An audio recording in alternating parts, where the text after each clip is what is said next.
Welcome to Contagious Podcast, Contagious Conversations for Automotive Innovation. I'm so excited to share with you the conversation that we had over on Clubhouse today. This is part of a 6-part series focused on NADA 2021 and the inability for us to gather personally. So what we wanted to do is create a platform and a space for us to connect as personally as possible. Some incredible panelists, people in our industry that are pushing forward with innovation. Hope that you're encouraged by the conversation today. Just as a note, if you're not familiar with Clubhouse, it's an open forum platform where panelists, speakers, and audience members are all involved in the conversation. So you'll hear potential of some people talking through each other or questions being asked by those audience members, and hope that you are encouraged by the messages and the innovation and the thoughts that are shared today. So without further ado, let's head over to the broadcast. All right, thanks for joining the room. This is the NADA on Clubhouse 2021. Excited to be able to launch off of the event that is NADA. It is virtual. We have heard that there is a ton less people attending, and I think as I heard that, I felt the same thing that a lot of people feel, and that is that the reason why we go to these conferences, the reason why we want to be at NADA, Digital Dealer, and AAS and driving sales is that we long for personal connection. We long to sit across the room from each other, dream big, think great ideas, challenge each other, hear where we've been, hear where we're going, make new connections, meet new people. And if there's a platform that's done that for me over the past 4 weeks, it's definitely Clubhouse. I've gotten the chance to have conversations with Glenn and George and Whit and down in the audience, Scott and Chad and Jeff Baker and Brady and some incredible people that had it not been for Clubhouse, I wouldn't have had that opportunity. And so what I wanted to do is just give that space, allow for that space this week. So we're doing 6 of these. We did one this morning. It was incredible with Chip Perry and Joe Chura and Tim Cox. And this afternoon we have Glenn Pasch and George Nenni and Whit Norrad, and we've got a couple other mods joining us. Well, the way this is going to work is we'll kind of allow the moderators to have a little bit of time. I've got a couple questions for them as we launch this room that kind of centers around NADA, but it'll go wherever it needs to go. This is Clubhouse, and I guess it's a place with a bunch of rules, but no rules all at the same time. I do want to let everyone know that this room is being recorded, so if you do come up to speak, be mindful of that. It will be available later. If you missed any part of it or any of your friends would like to hear that, and I want to thank Chad Albertson for doing that for us. He is in the audience right now and actually will be a moderator tomorrow.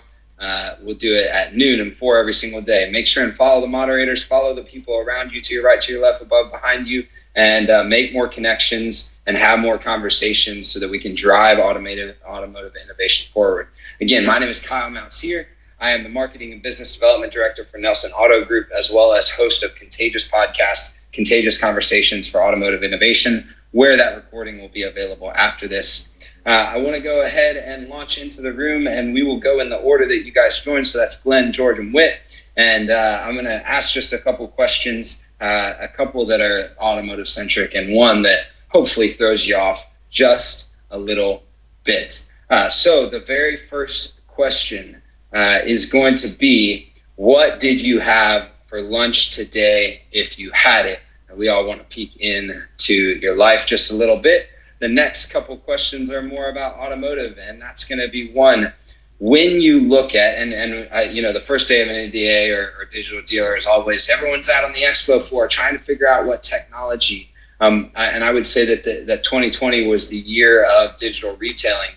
What technology do you see in the automotive tech stack? And it can be, you can go anywhere, whether it be website or in-store or marketing or anything like that. What technology do you think is going to be central, is going to be a focus, and is going to be necessary to innovate and update in 2021 as we push toward innovation in our industry? And I'm really hoping that Dave Foy is able to get in here, because he's going to hopefully give us an insight into the fixed ops side as well. I don't want this to be solely sales, so don't feel like it has to be. And I'm talking a little bit just to give you more time. And Glenn, if you don't mind, go ahead and start us off. All right. Well, thank you again for putting this together. Excited. Always love chatting with everybody here, and I agree with you. You know, the live conferences are so much fun to be able to sit and break bread and talk about things beyond that. But we'll get back there. Don't you worry. So lunch was, I had homemade turkey chili I brought to the office, and then I ordered, some of the folks there ordered from a vegetarian restaurant. So I had vegetarian vegan meatballs. So I had that. That was my lunch today. What a healthy guy. Listen, you got to balance it because some days it's not so healthy. But yeah, I'm older, so I got to watch what I eat. So in terms of tech, I think that you can go a couple different ways. Just because there's new players like Techion and everyone's going, ooh, what's this going to do? I think that what I'd like to see and what I think some people still struggle with, but I hope that we're moving towards that, is getting all the technology that we have talking to each other, like connected, because that I think is, we can talk about here comes Techion and you can replace some things, but it's still great. I have that, but I still have to bolt on a few other things. And so I think that's where dealers get frustrated is, my website data, where is it? My marketing data, how does that talk? And I got DMS, I got CRM, and they're not talking to each other, let alone the service side, which is, we have a whole complete other set of tools over there that's not talking to each other. So I would just love to see how we can evolve. I think that's really going to be the key, is when dealers can bolt different, even if it's different tech together, and just say we can get this all talking to each other, so then we really can get to, forget attribution, that's an overused word. It's more, can I start really seeing efficiencies, really see everything in one place, so then I can really grow a retention strategy to hold on to my service customers, more engaged with them so that they come back and then they're ready to buy a car, and I keep them in my ecosystem versus I just keep trying to bring people in the front door through sales and hope I hold on to them in service. So that's sort of what I would like to see. I'm hoping that it does, because I think we have in some ways too much tech, and there's always more tech, but then it just is, we have another piece of tech. Who cares if it's not helping me do my business in a more efficient way? That's awesome. I definitely want to come back to that too much tech line, so don't forget that. I apologize, I didn't introduce you well. Glenn is the CEO and owner of PCG Digital Agency and host of the You're in Charge Leadership podcast. You'll want to follow him specifically on LinkedIn to see what he is doing in the world of automotive. Next, we have George Nenni. And I honestly, George, I don't know if I'm saying your last name right. I apologize for that. We've never actually gone over that. I think you nailed it. Nenni is right. Awesome. And George is the author of A Car Dealer's Guide to Digital Marketing, and that is a most recent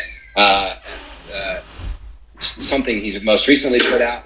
And also, if you haven't checked out the GMB Spy SEO Chrome extension, I highly encourage it, even if not just to spy on a couple other dealerships and what they might be doing in your area. It's a really cool tool. So, George, take it away.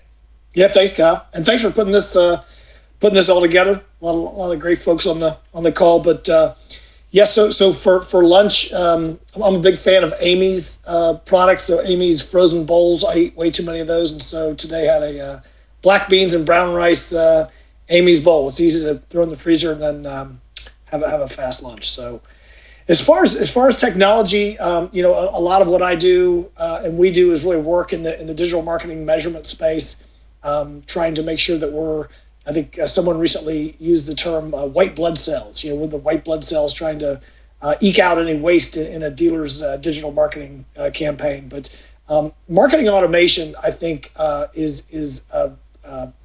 remains an area for huge potential growth, especially with the popularity of Facebook catalog ads and now Google My Business, ads coming into fruition.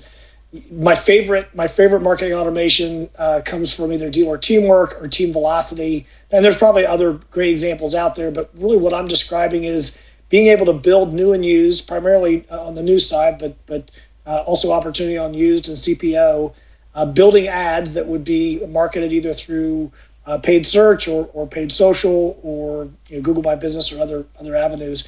And really the piece that is missing, and I think still, is being able to tie in sales data, either like cross-sell data or the DMV or sold retail data, to be able to tie in location and campaign effectiveness. So if you're trying to make a big CPO push or a big Ram truck push in a conquest market, marketing that, using your geos on your digital marketing campaigns intentionally, and then seeing if that moved the needle, and if not, where are those units being sold? Again, using the cross-sell data, feed that back into the marketing automation tool, and be able to really have the machine kind of speed up and create more efficiencies around placing those digital ads. That's awesome. Yeah, I think that there's probably going to be, and we might get into this, if we go down this marketing trail, but there's going to be some level of the marriage between marketing automation and agency, and how that ties back together to make incremental change. So I'm excited about that conversation. Whit is the director of client marketing strategy at Flex Dealer, and I'm excited. We're going to have Michael Cirillo on tomorrow afternoon, but we had to have Whit this afternoon. They're on a really cool, fun team, and she and I connected actually because of our love for running, weightlifting, yoga, all of that on LinkedIn. But I've gotten to know her, her passion for marketing. And I think you'll enjoy hearing her passion for that as well. So Whit, take it away. So I think your first question maybe did make me a little bit nervous. You nailed that one on the head, Kyle. But thank you for teeing that up, as well as this room. Really appreciate it. So my lunch was actually a breakfast sandwich. I'm a huge sucker for breakfast any time of day, but I can't flip that. I can't eat dinner for breakfast. So a breakfast sandwich, and maybe I've been spending a little bit too much time with Glenn Lundy, because I also had to couple that with cereal. So whatever we want to do with that might be the case. And then as far as tech, I think that's a pretty loaded question. But the thing that we're seeing become more and more realistic, especially over the past 12, 14 months, is almost that combination of attribution as it relates to both sales data, but as it relates to awareness data as well.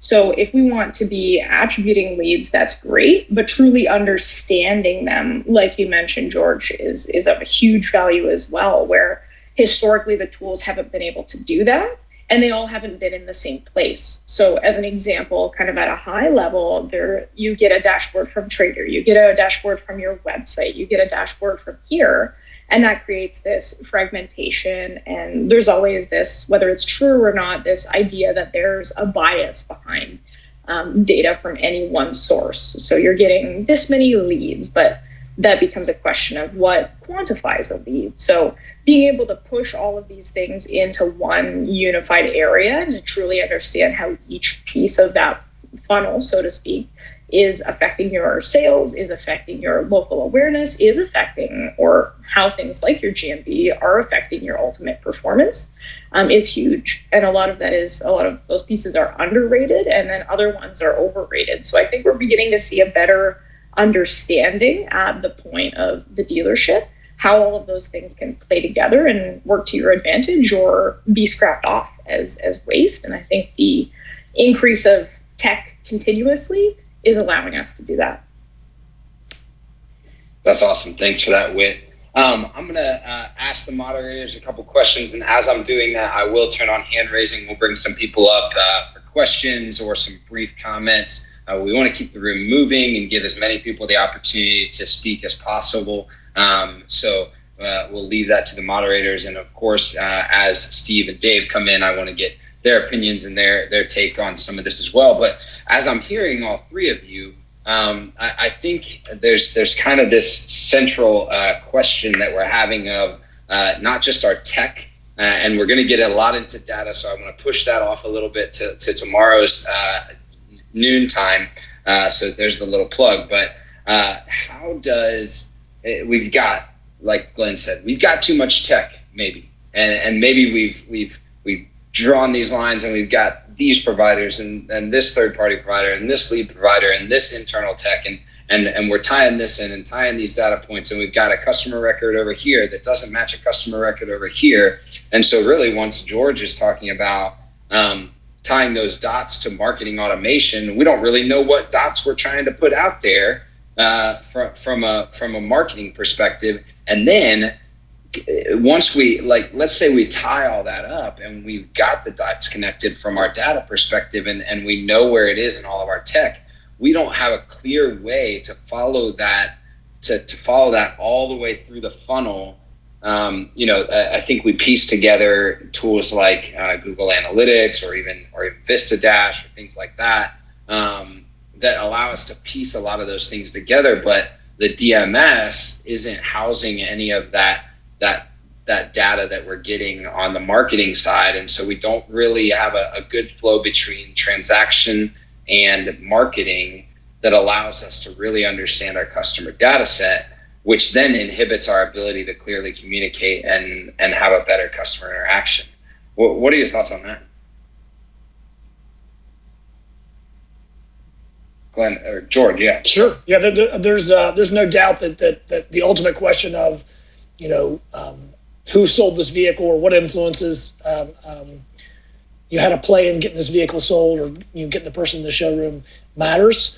There's Facebook matchback, there's email campaigns with matchback where you can sort that out and look for leads that may have come in the CRM or showroom visits where those people did not have prior history. But there's no doubt that there's improvement that can be made around that.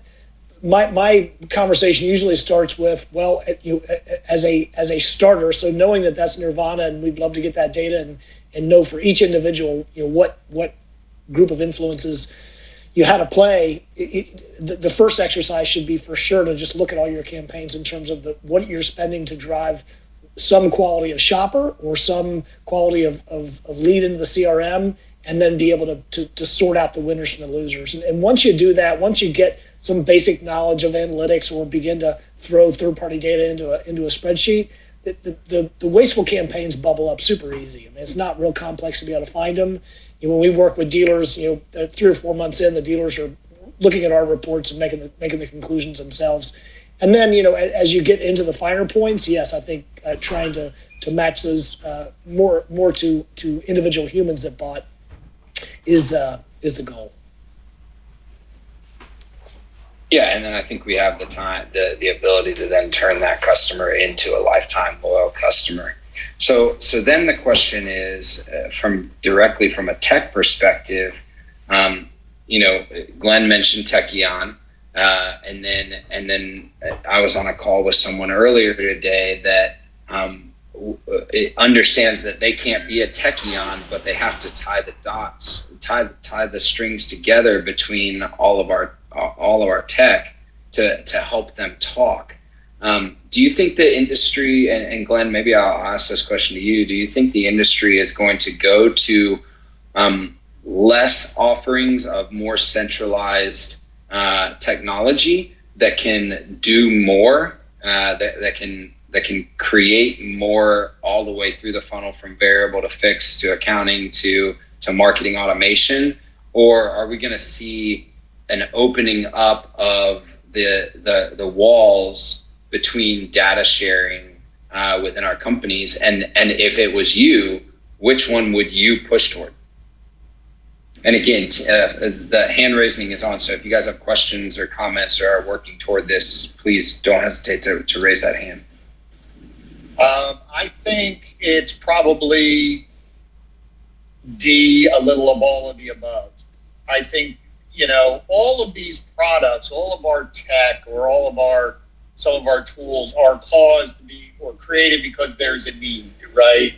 You can see a non-data from this point, but you can see a product like Next Up, it's created because there's a need for managed floors where some dealers would say, I run a managed floor, I don't need that tool, but and so you're seeing a lot of this technology. So Techion's coming out going, can we be the replacement for 5 tools that a dealership does? So I create this package where it connects. I think Cox had that, and CDKs and some of the larger players had that same thought when they started buying companies to fill in those gaps to say, okay, well, we have a DMS, now we have website, we have a CRM, and we've seen the struggles to band it all together, in part because a lot of times when you're bringing in a company, it's a completely different culture, which is a whole other conversation of how do you mush maybe a more corporate structure of one company with a more free flow creative, culture in the other one. But I think there's going to be some of those companies that are going to come out because dealers want that. There's a reason why dealers sometimes go to all in on one group. And I'm just using Cox because it's the most popular in terms of saying, well, we have all of it, so I just want one place to go. I know all their machines talk to each other. I'm good to go. Now, whether they do to the high point that maybe a dealer wants, different conversation. On the other side, I think it was at one time it was CDK who was trying to do that with Fortellis, having that sort of open idea, trying to be more like Salesforce is, or some of these other ones where they say, okay, you can latch on and we'll communicate, like I think it's Zapier, we'll connect everybody's stuff. That has to be some agreement of they share data, and here's how we're going to share data. I know Brian and David Metter, my brother Brian and David Metter, for years, we're talking all about the ADF spec, hasn't been updated. What's the commonality of conversations between data points? But a lot of, there are technologies out there who are going, no, why would I share the data? Because I am the keeper of the data and I'm making money on people accessing the data. So why should I share? So I think you're going to see a little of both. I'd love to be able to bolt everything together. I'd love to have an open ability to communicate and share, and then you really have a dealer who can pick the best of the best of the best. But again, I think our technology still fights with ourselves, and I think, as I said, I go into dealerships and I think there's way too many pieces of technology, even just technology there because it makes supposedly life simpler, but they're not even either using it correctly or they don't really need it if they fixed another part of their business. Yeah, Whit. It's a little bit of a double-edged sword as well, because as you relate to the opening of walls, the opening of tech and sharing data, and this is a subject I can get a little bit passionate about, but all that to say where there's the instances of vendors or products that aren't willing to share this data, even if you map that to one specific mutual client, whether that's between your website vendor and a specific tech vendor or a lead provider, if one of those parties isn't willing to share data, it can almost cannibalize itself, where other tech does exist to quantify interactions with a lot of other tools out there. So the sources that aren't sharing their data and are being tracked in their own ecosystem, it's sort of, you want to set the narrative for how people think about you. That same rule applies to tech, where if you're sharing your data openly, you have the ability to say this is working, this isn't, rather than having your end client, perhaps at the dealership level, coming from the outside with another tool that can track all of those interactions in the same place as everything else.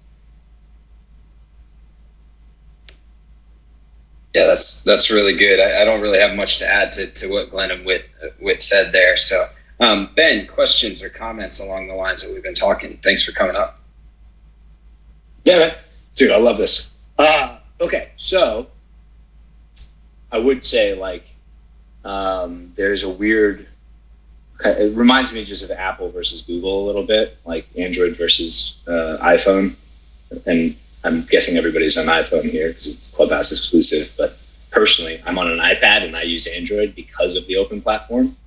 And I think that's it's going to be interesting to see if Techion can convince a dealer that's in a 5 to 10 year contract in a DMS that everything else should be adopted, and then let's wait 4 years for that contract to come out. I think that's going to be a really tough hurdle for them. But I actually had a different question. So because George was talking about something, I think he'd have an interesting opinion on this. To me, the trajectory of the value of data kind of follows this thread, which would be like pre-internet, it was dealer first. Then the internet comes out and it becomes car first. And I have this suspicion that now in 2021, it's really audience first, meaning that like, hey, I'm getting 10,000 visitors to my website, and I'm only selling $200 or 200 cars. Is the first party data what I should be focused on for my audience? Or what about this other 9,800 unconverted, unclosed traffic? Is there gems and gold in there that if I could just understand that audience better, I could maybe market to them better?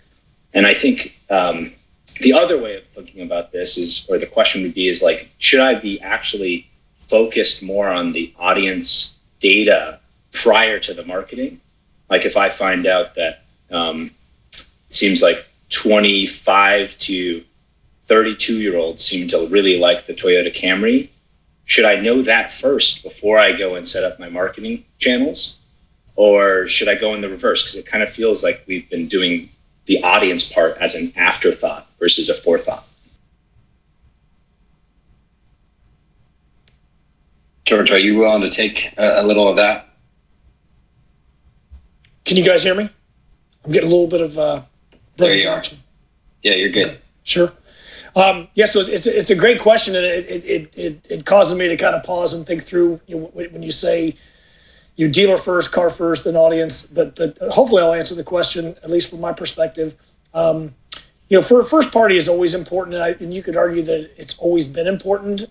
Just maybe some dealerships paid better attention to their first party data than others. Some of our best customers that are the best operators are just obsessed with servicing vehicles that they sell, right? So they just have really, really strong campaigns, and they measure that, and they hold teams accountable to a very high percentage of folks coming in for initial service and subsequent service a year from purchasing that vehicle, just because it's that whole life cycle management of not selling someone one car, but wanting to sell them a dozen cars over time. And so, first party is always important. In terms of third party, or in terms of going after additional audiences, that I think Facebook has really shown the automotive community the power of audiences. And I think to some degree, Google would like to be in that game as well, but it just doesn't seem to be playing out, at least in the results from my perspective. When you take Google Ads and you try to layer audience intelligence over it, the cost per click goes up sometimes gigantically, but the results never change. Sometimes the results are the same or even worse.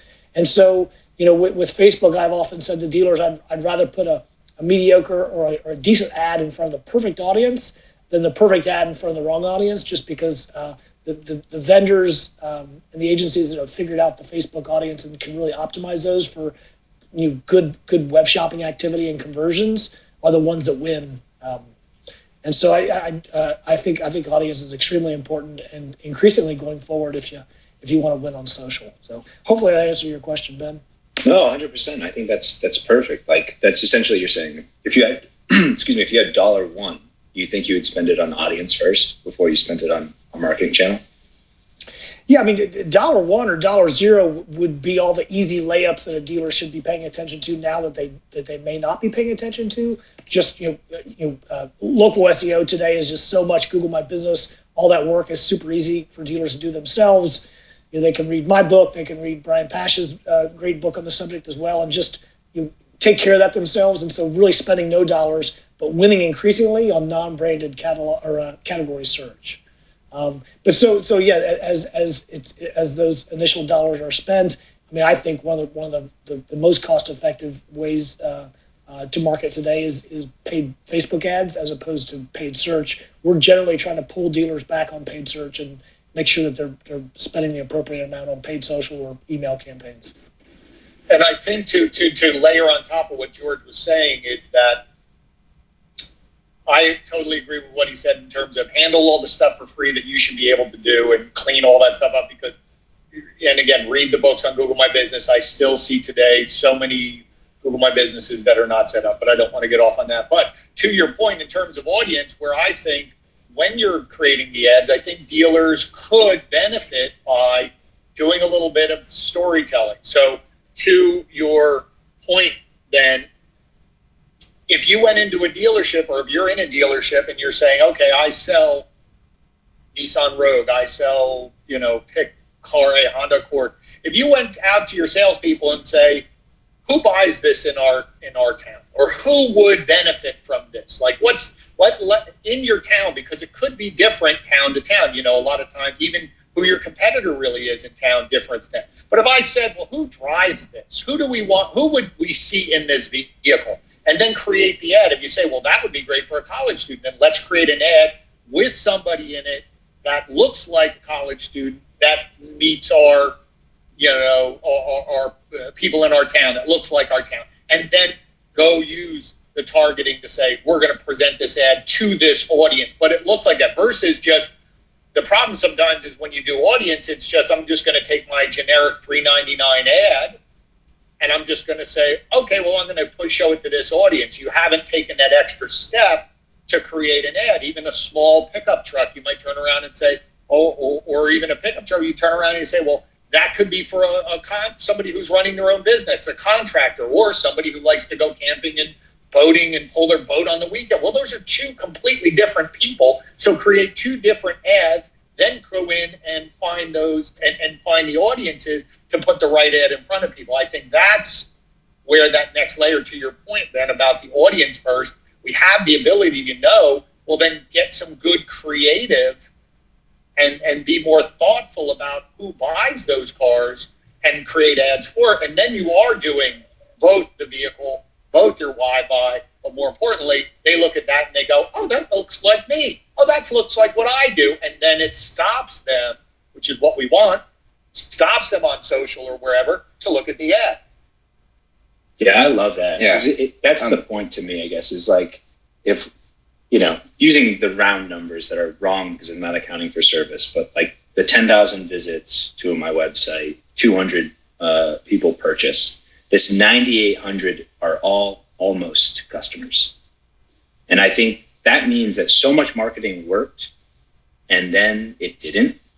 And I think I have this inclination that Glenn's right here, which would be like, wow, there's 15% of that audience that's military. If you just had a landing page that spoke to them, you maybe would have converted more of them, or college grad, or first responder, or. And no, anyways, that's awesome. Thank you guys. Appreciate the answer.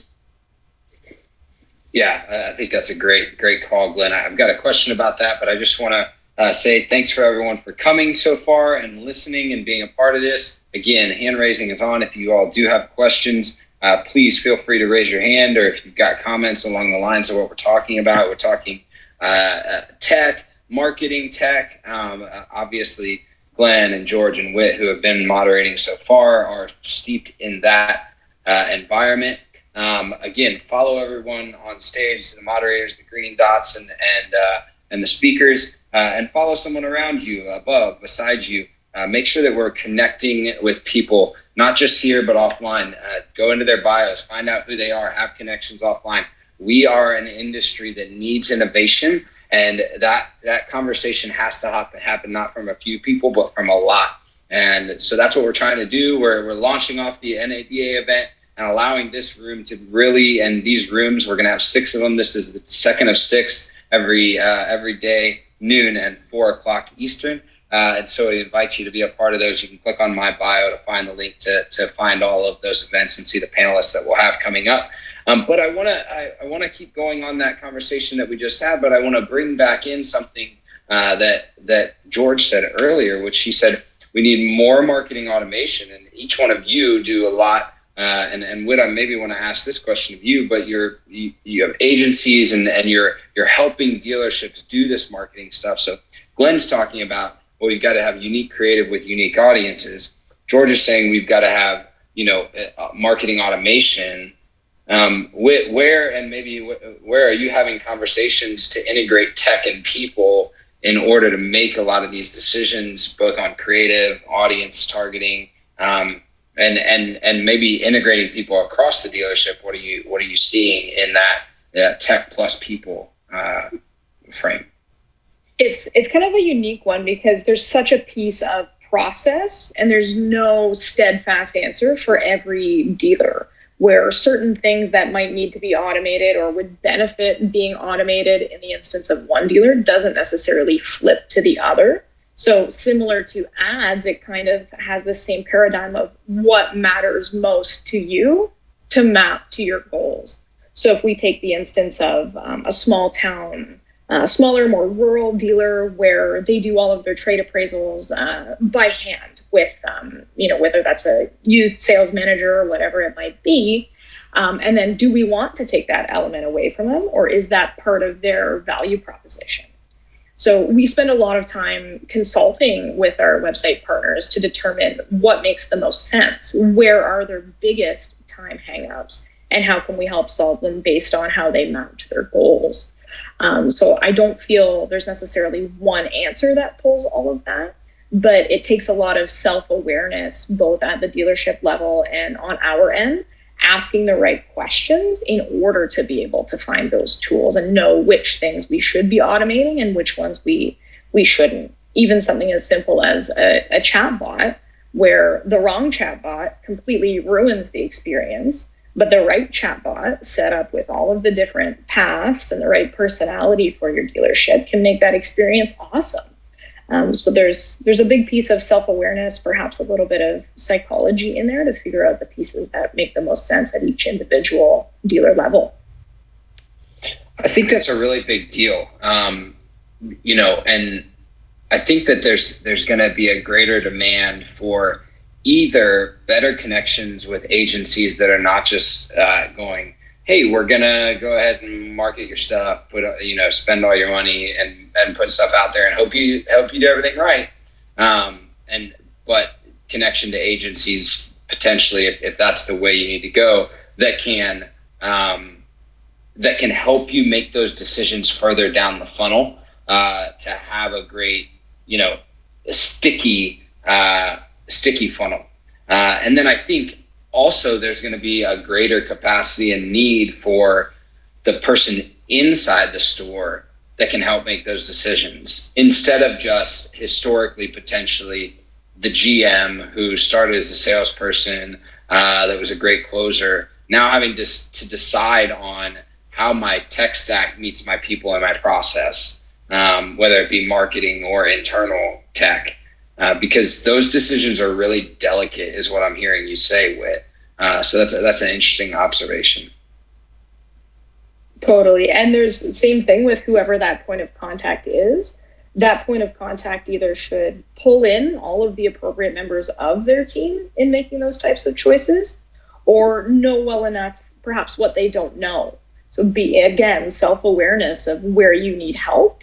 What's the saying, surround yourself with people who are smarter than you. That doesn't necessarily mean your agency, but that can mean the people in your dealership that have specializations that don't match, even if you're the end decision maker. And Whit brings up a great point, just talking about bridging the technology to the business side, or being able to make sure that the dealership personnel understand or engage with the tech or with the agency to be able to make decisions and really have an active seat at the table. And so, I remain a big fan of tech, and the marketing automation solutions out there just seem to outperform the manual approach. But when it comes down to it, when dealers fire agencies, they fire the account rep. So regardless of the amount of technology, I've seen great technology get fired with a lousy account rep. So it still comes down to having a highly trained person who can bridge the technology to the business side for the dealer, can speak the language, and is very patient and engaging monthly or biweekly with those debriefing calls. Yeah, absolutely. All right, we're going to keep this room going, but again, follow the mods, ping some people in, bring automotive to the conversation, have conversations with more people. If you missed any part of this, or anyone in your friend circle would love to hear this, we will make this available via Contagious Podcast. You can find that anywhere you get your podcasts, or follow me on LinkedIn to grab that.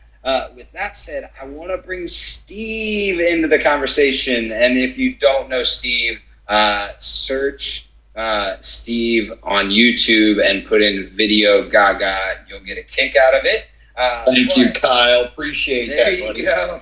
Hey, and so Steve, we asked earlier, specifically in 2021, we've been talking and asking the question of what tech do you see? I said that I think 2020 was the year of digital retail, and I think we've still got a long way to go in that, but at least the awareness is there now, and the drive from those companies is there.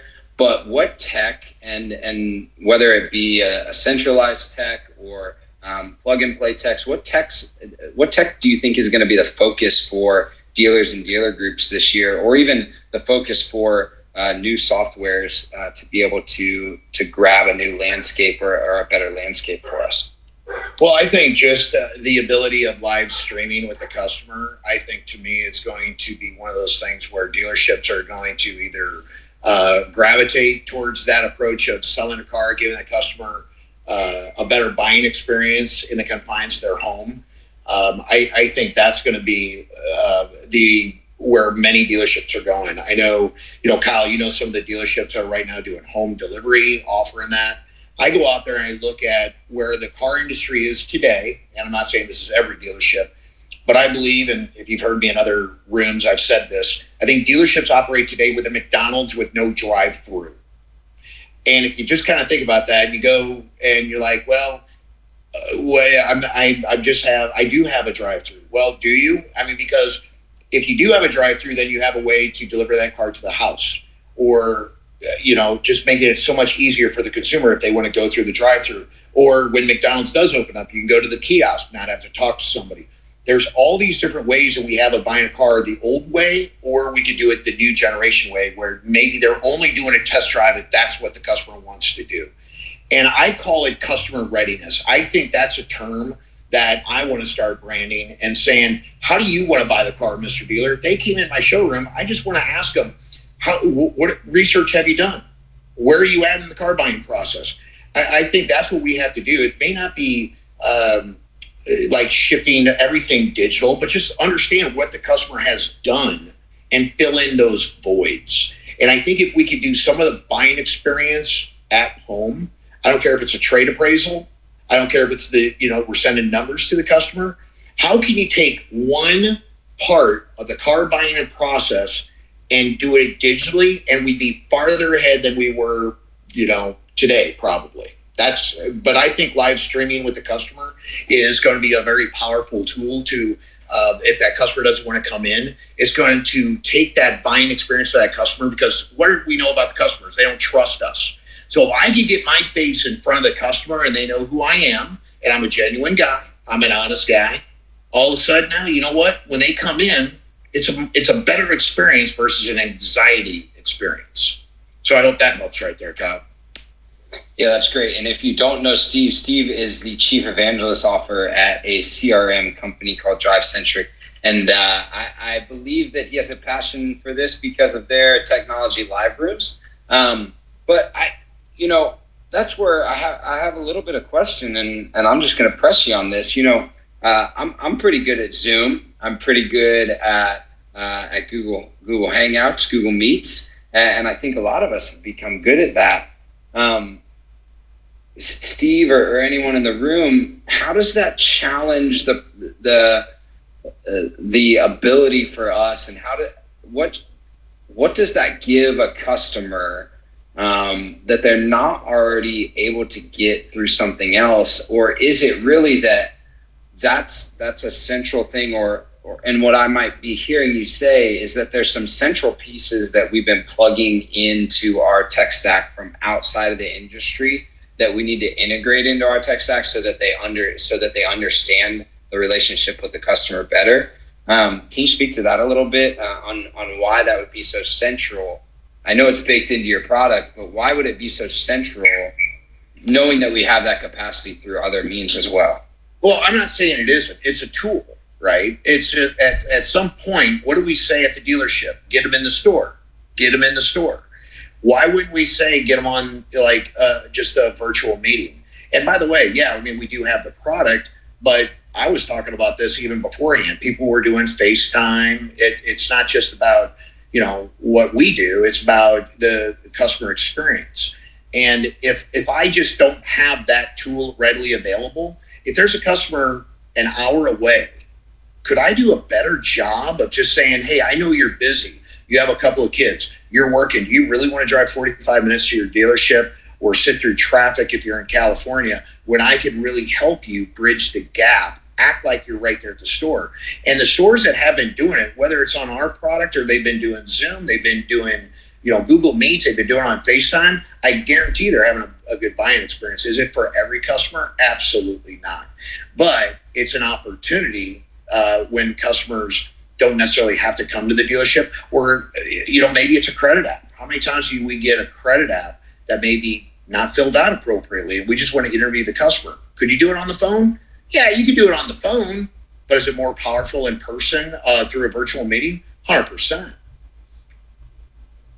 Well, then I'm going to go ahead and say that I like your customer readiness term. And the reason I like it is because I think that that's what we've not been willing to be as an industry, is ready for our customers where they are.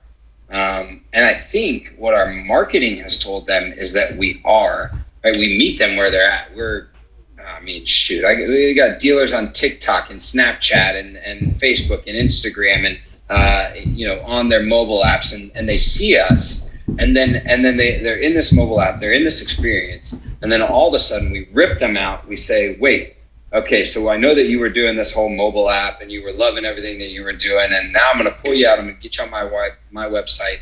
It's really kind of And then also, once I finally get you to commit to filling out a form on my website, and even to Glenn's point, even when I get you to chat with me, then I still bring you in the showroom and you got to start from square one. And we're not really ready for where the customer wants to enter. I think about it this way. Sometimes I pick up my Chick-fil-A. Sometimes I have it delivered to me. And sometimes I go into Chick-fil-A, pre-COVID, and I sit there with my family and have a meal. It doesn't mean that they're pushing me to do one or the other. It just means that they have the capacity to meet me where I'm at in that given scenario and allow me to do business in a way that makes sense for me during that time. And I think that if we're talking tech at all, we definitely don't have the tech as an industry to be able to accept people where they're at in the buying time frame. Any thoughts on that? Ben, I know is all about that. I might allow him to kind of speak into that. Yeah, thank you. Because I think there's a way to do this. There's two different ways that the adoption of technology gets approached, and I think there's clearly a better path. And what Steve was talking about, kick-ass CRM, Steve, is the right way to do it is to optimize the buying experience first. And then when it feels like that's pretty good and pretty optimized, then you optimize the selling experience. So in other words, if you want to try implementing Zoom or Google Hangouts, go do that. Create a process around it. Make it feel like it's native. Make it feel like there's no hiccups. Make it feel like it's an awesome, inclusive part of your buying experience, so customer facing. But then I almost guarantee at some point you're going to say, man, I want to optimize the selling experience. And in which case, a built-in live video streaming platform that works within the flow that the salesperson's already using, that isn't just another thing to add on, now you're optimizing the selling experience. So I think you take care of the customer first, and then you take care of the internal experience once that's proven. And all that does, I think, to reframe like how we normally adopt technology, is we buy a product, then we rush to create process around it. And there's a slight difference here, which is if you create a process first, there's obviously going to be some pain internally at the dealership that comes from that new process. But that is the litmus test for any new adoption of a product, is if you adopt that new piece of technology, does the pain internally at the dealership go away? But you have to have that process in place first. If you don't, and you just go out and buy the next shiny object, and I see this time and time again. Actually, in fact, I lost some guy, Dusty, came up to me in a chat room or in a clubhouse room and said, I was going to get digital retailing, but you talked me out of it. Because I basically said, look, you have a trade-in app on your website. You have a finance app on your website. You can make it feel like you have digital retailing without actually having digital retailing. If you built the process there first, then once you actually find this digital retailing company that's perfect for you, you'll know it's perfect because it relieves your salesperson's process. And the salespeople will now have buy-in versus if you just throw a new object at them, now it's just pure pain. Now there is no relief, right? You just cause more pain. Yeah, Glenn, I know you had unmuted. Yeah, no, I agree, and it's funny you're saying that. I'm we're hosting an event next month, called Modern Retail Simplified, a one-day event, and one of my topics is exactly that. Ben, it's begin with the end in mind. Too often we do top-down push of technology or process versus saying, what's the experience we want for our customers? I've said this a few times where I said, if I turned around and said, how do I want my customers to feel when they leave doing business with me, sales, service, whatever? When they leave and they go, how do they feel? Well, then what do I have to do, right? What do my team have to do to cause them to feel that way, right? We've done it at restaurants and hotels. We walk out and go, man, that was great. We had a great experience. Well, what did they do? And then to Ben's point, then you reverse engineer and you say, okay, if that's what we're going to do, if here's the actions we have to do, well, we have to train our team and build processes to do that. Then we can go pick the technology that fits. But too often what happens is we see a good product, hear about a good product, and we say, well, if it's working over there, right? And I think to Whit's point, you have to be self-aware. Oh, if it's working at George's dealership and he's successful, I'm going to do it. It could be the wrong product, the wrong process for you.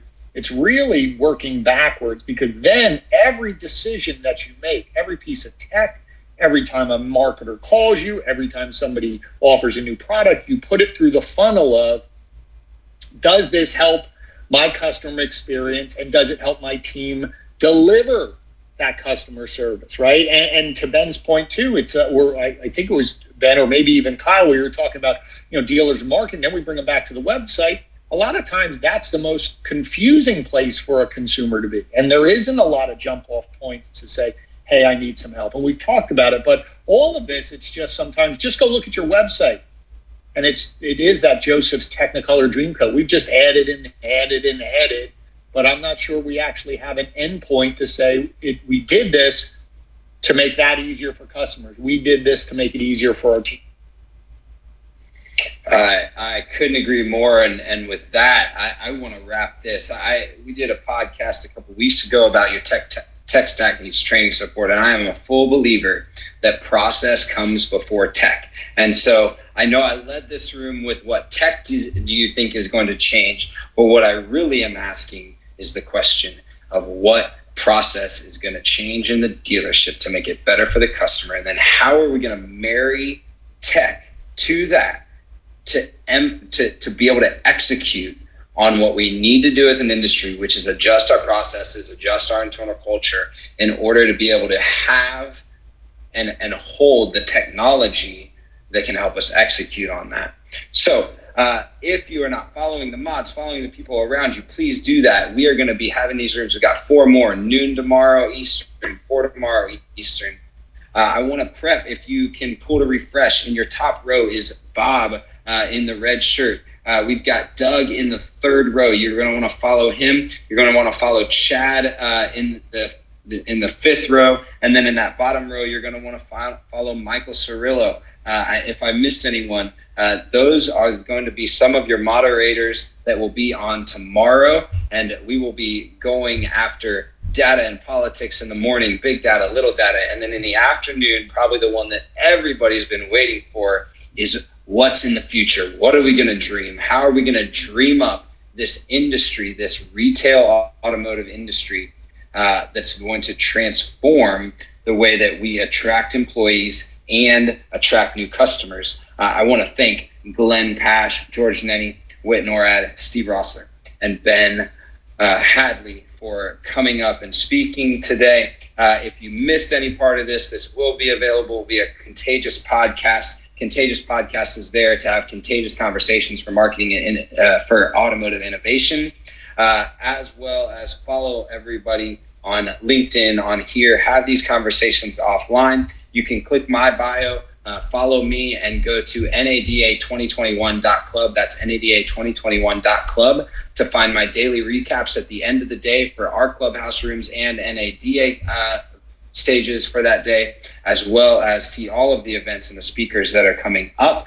Glenn, I really appreciate it. George, Whit, Steve, Ben, I really appreciate you being on. I'm humbled to be in a room talking with you all, and look forward to the next time that we get to do that. Y'all, Clubhouse is unreal.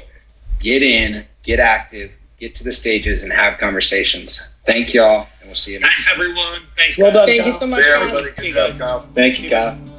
Thank you so much for listening today. We hope you enjoyed that. We hope you enjoyed the conversation and the innovation and the insights that happened on Clubhouse.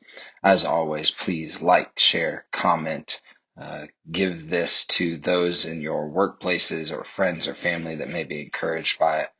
And what we need from you is for you to be a part of this conversation, to have this conversation with more people and not less. We need more voices and not less in our industry pushing forward toward innovation, and that includes you.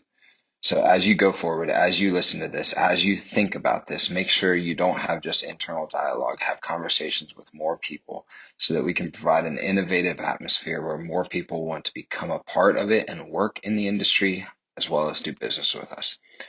Thanks for listening to Contagious Podcast.